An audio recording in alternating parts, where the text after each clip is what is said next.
అంటే ప్రస్తుతానికి ఇప్పుడు ఏంటంటే చాలా పాటలు రాస్తాం, చాలా పాటలు పాడతాం, కానీ మనల్ని అనుభూతి పొందేలా చాలాసార్లు జ్ఞాపకం వచ్చేలా చేసే కొన్ని పాటలు ఉంటాయి. అంటే మనల్ని రిపీట్ చేస్తుంటాయి, అవి వెంటబడుతుంటాయి.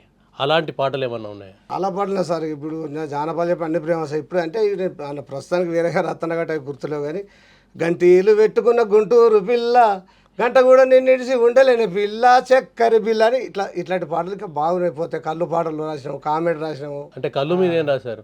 కుక్కల మందు కళ్ళు కొడుక తాగా కూర రాజమల్లు. కొన్ని ఏంటంటే ఒరిజినల్ కళ్ళు ఇట్లుంటుంది అట్లుంటుంది అని ఈ యొక్క డిపోలు అమ్మే కళ్ళు మీద అట్లాంటివి. కుక్కల మందు కళ్ళు కొడుక తాగా కూర రాజమల్లు సీసా మీదనే వస్తుంది నురుగు నురుగు అది తాగినాక మెదడు తిరుగు తిరుగు ఎంత పని చేసే సీసా ఎంత పని చేతివే సీసా వానికి వచ్చింది రాత్రంతా గోస ఏం కలిపినావు ఎల్లగౌడ వాని తన్నిన లేవాడు దేవుడా అని అట్లా వాడుకునేది అన్నట్టు. మందు కళ్ళు ఎట్లుంటుంది, చెట్టు కళ్ళు ఎట్లుంటుంది, చాలా వేల పడలే కదా సార్. అవన్నీ మనం ముంగడికి రావాలంటే కష్టం. ఎందుకంటే నా పరిచయం కోసం గౌరవించి మీరు పిలిచి కాబట్టి మిమ్మల్ని గౌరవించి నా యొక్క సిద్దిపేటలో నా జీవన ప్రయాణం సాగింది కాబట్టి మీతో పంచుకోవాలని ఈ స్టూడియోకి రావడం జరిగింది. చాలా సంతోషం సార్. కరీంనగర్ వెళ్ళిన తర్వాత ఇక్కడ 15 సంవత్సరాలు నివసించారు. తర్వాత కరీంనగర్ వెళ్ళారు. కరీంనగర్లో స్టూడియో ఏర్పాటు చేసుకున్నారు. అక్కడి అనుభవాలు ఏంటి, అక్కడ ఉన్న పరిస్థితులు ఏంటి? ఇప్పుడు ఏంటంటే సార్, ఇప్పుడు ఇక్కడ మా కంపెనీలో బాగా బ్రహ్మాండంగా నడిచింది. యూట్యూబ్ వచ్చింది కాబట్టి ఇప్పుడు కష్టాలతోటే కరీంనగర్లో కాలం వెళ్ళదిస్తున్నా. ఎవరి ప్రోత్సాహం లేకుండానే మొదటి నుంచి ఎంతోమందికి నేనే ప్రోత్సహించినండి, ఎంతోమంది కళాకారుల గాయకులు తెచ్చినండి. ఇప్పుడు నేనే జర కష్టాల్లో నెట్టుకుంటూ పిల్లలు చదువుకుంటూ వస్తున్నాయి ఇప్పుడు.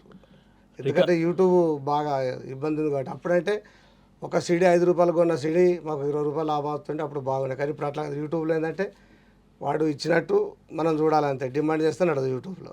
అట్లా మన అదృష్టం కాదు. అవధూతి లక్ష్మణ్ గారు గాయకునిగా, కవిగా గుర్తింపు పొందారు. వారు రికార్డింగ్ డ్యాన్సులు చేశారు. అది ప్రాథమిక జీవితం రికార్డింగ్ డ్యాన్సులు. మలి జీవితం వారిది కూడా ఉంది.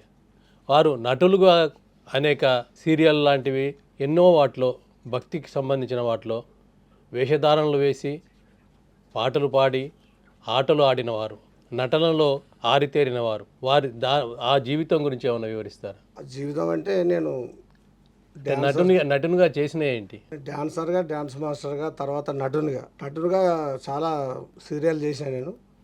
నాకు బాగా పేరు తెచ్చిపెట్టింది ఏంటంటే కొండాల రాయుడు. ప్రతి ఒక్కరు తెలుసు అది. కొండగట్టు స్థల పురాణం నేను రాసిన మాటలు, డైలాగులు, యాక్టింగ్ చేసిన. అందులో పెద్ద పాత్ర.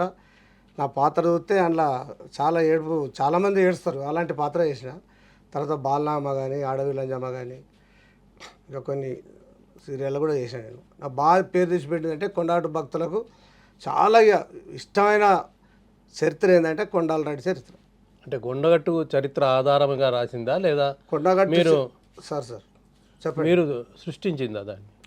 ఇది సృష్టి కాదు సార్. ఇది ఏంటంటే 1500వ శతాబ్దంలో జరిగిందట ఇది. ఆ తాత ముత్తాతల నుంచి, శారద కథల నుంచి, వాటి నుంచి మేము సేకరించి ఆ బుక్ అంటలేదు. ఇప్పుడు బుక్ అనేది నేనే దానికి సృష్టించిన. అవన్నీ సేకరించుకొని మరి ఇప్పుడు బాలనామ కథ ఎలాగైతే ఉండదో ఆ టైప్ అన్నట్టు ఇది చరిత్రకి ఎక్కింది. అంటే బుక్ అయితే అంతకుముందు లేదు. ఈ పెద్దలు చెప్పడం, మా తాత ముత్తాతలు కొండగట్టు ఎలా అయింది అని తాత అని అడిగితే మా తాత చెప్తున్నట్టు, ఒక మానాలకోట, కరీంనగర్ జిల్లా మల్లెల మండలంలో మానాలకోట అనే ఒక ఊరు గ్రామం ఉండేది బిడ్డ. ఆ గ్రామంలో దమ్మాయి అని బల్మురోళ్ళు, అంటే బలుగురు అంటాం మేము అప్పుడు జానపద భాషలో, బల్మురోళ్ళు. బలుగురు దమ్మవ్వ, రఘుపతిరాయుడు 2 భక్తులు ఉండేది. వాళ్ళకి పిల్లలు లేకపోతే ఒక యాదవుల పిల్లగాన్ని చదువుకొని, కోట్ల ఎకరాలు, లక్షల ఎకరాల భూములు ఉండే, పిల్లలు లేకపోతే ఒక యాదవుల పిల్లాన్ని తెచ్చి సాదుకుంటే వాళ్ళ సంతానం జరిగి ఈ కొండలరాయుడు అనే అబ్బాయి కడుపు కత్తే, మరి నీకు ఎప్పటికీ ఉండే కొడుకు 100 ఏళ్ళు ఉండే బతికే కొడుకు కావన్నా, జీవించే కొడుకు కావన్నా, 100 ఏళ్ళ ఆయుష్ కావన్నా, లేకపోతే సూర్యచంద్రుడు ఉన్నంత వరకు నీ కొడుకు పేరు ఉండాలని దమ్మాయి దేవిని అడిగితే, నాకు సూర్యచంద్రుడు ఉన్నంత వరకే పేరు చాలు నా కొడుకు, అంటే 25 ఏళ్ళ ఆయుష్తో నా కొడుకు ఉద్యమాలు చేస్తాడు, తర్వాత కొండగట్టు చనిపోతాడు అని చెప్తే, అప్పుడు ఆయన అన్ని ఉద్యమాలు చేసుకొని ఆ రోజులలో కొండగట్టుకు వచ్చి భోగం కళావతి అని ఒక భక్తురాలను ప్రేమిస్తాడు. ఆయన ఆమెను పొడుచుకొని చనిపోమంటాడు. తర్వాత ఈయన పొడుచుకొని చనిపోతాడు. అప్పుడు ఆంజనేయ స్వామి వచ్చి, అక్కడ ఆంజనేయ లేడు అంతవరకు, ఆంజనేయ స్వామి వచ్చి, ఇక్కడ నేను కొండగట్టు వెళ్తున్న బిడ్డ, నీ పేరు కొండలేడు కాబట్టి కొండ అంటే కదా గట్టు అంటే కదా, కానీ కొండలేడు కాబట్టి కొండగట్టు అంజన్న దేవస్థానం అంటారు. నా పేరు వెనకత్తది బిడ్డ, నీ పేరు ముందు ఉంటుంది. నీ పక్కకు బేతాళ స్వామి వెలుస్తుండు, బేతాళుడు ఉంటాడు, దయ్యాలు కానీ భూతాలు కానీ చేతబడులు ఉంటే పటపంచలు అవుతాయని అప్పుడు ఆ కొండాలని చెప్పి అక్కడ బేతాళుడు వెళ్తాడు, ఆంజనేయ స్వామి వెళ్తాడు. దాని తర్వాత దమ్మాయి కొలిచి చనిపోయిన తర్వాత మళ్ళీ వేరే కథ ఉన్నది. ఆంజనేయ స్వామి ఎట్లా తెలిసిండే అనేది అది వేరే చరిత్ర ఉంది. ఆ కొండగాడి చరిత్ర చాలా అద్భుతంగా ఉంది కాబట్టి నేను కష్టపడి అందులో నేనే రఘుపతి అని మెయిన్ పాత్ర. ఆ నిర్మాత నా మిత్రుడు నుండి అన్న నేను అయ్యా ఇది వేరే వాళ్ళు ఎటువంటి నువ్వైతే సెట్ అయితే నువ్వైతే మా క్యాసెట్లు అమ్ముతాయంటే అప్పుడు నేనే రఘుపతి రెడ్డి మెయిన్ పాత్ర చేసి బ్రహ్మాండంగా పేరు వచ్చినా కూడా కొండగట్లో ఉన్న స్థానికులందరూ అన్న నీ కడుపులో దేవుడు ఉన్నాడు, అంజన్ ఉన్నాడు, అంత మంచిగా కుదిరినామని వాళ్ళ ప్రశంసలో దొరికిన అయ్యగారితో కూడా ఇప్పటికైనా లైన్ ఉండదు, నాకు ఏది ఉండదు. గర్భగులు తీసుకుని అభిషేకాలు చేస్తారు. లక్ష్మణ మీరు ఎప్పుడప్పుడు రావాలంటారు. మంచి పేరుంది. వాళ్ళతో కూడా బిరుదులు, నాకు ఎన్నో బిరుదులు ఉన్నాయి. నీ కడుపులో దేవుడు ఉన్నాడు ఇంత మంచి శ్రీ ఆంజనేయుణ్ణి విడువాక చిత్తమున స్మరించుడి, సిరులెందుకో ఎన్న శ్రీరాముని దూత చిరుమంత్రమే చాలును.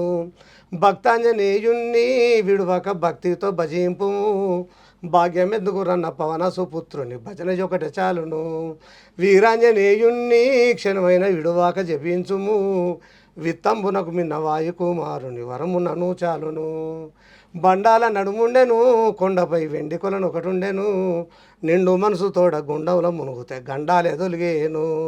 పతిత పాపులెందరో అంజన ప్రార్థనలు చేసితేను, పాదతీర్థ ప్రసాద ప్రభావమున పావానులయ్యేరు అన్నకంతే. బిడ్డ మారుతాయ గారని పెద్దయ్య గారు ఉండే వెనకట గొప్ప వ్యక్తి, రిటైర్మెంట్ అయ్యిండు. చదువు లేదంటావు, మామూలు చంపుతావు, ఏం పాదాలు అయ్యేది ఎత్తిప్రాస అయిందయ్యా నా సార్, నాకు ఎత్తిప్రాస తెలియదయ్యా గారు. ఎందుకు ఎత్తిప్రాస తెలియదయ్యా? పాదతీర్థ ప్రసాద ప్రభావం నా పావనలు అయ్యారంటే నీకు ఎట్లా తెలిసి నువ్వు చెప్పమంటున్నాను. ఏ బుక్లో చూసినట్టు అయ్యగారు మీరే అంటారు కదా తీర్థం పెట్టేటప్పుడు, అకాల ముత్తి నివారణం సర్వపాపహరణం శ్రీ ఆంజనేయ పాదోదకం పావనం శుభం అంటాం.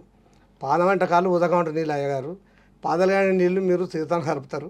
పాదోదకం మీరు జల్లి అంటారు మీరు, కానీ నేను చాలా అర్థం చేసుకున్నా. పాదం అంటే కాళ్ళు ఉదకం నీళ్ళు అంటే ఇక పోగా నీ కట్టుపులు దేవుడు ఇక పోవు.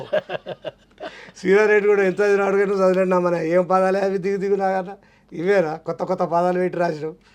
ఏదో అయ్యా మీరు మిమ్మల్ని చూసినది బుక్ కల్చర్ కాదు లుక్ కల్చర్, మీరు అనుకున్న మాటలనే పాటలు చేసుకుంటారా చెప్పడం జరిగింది.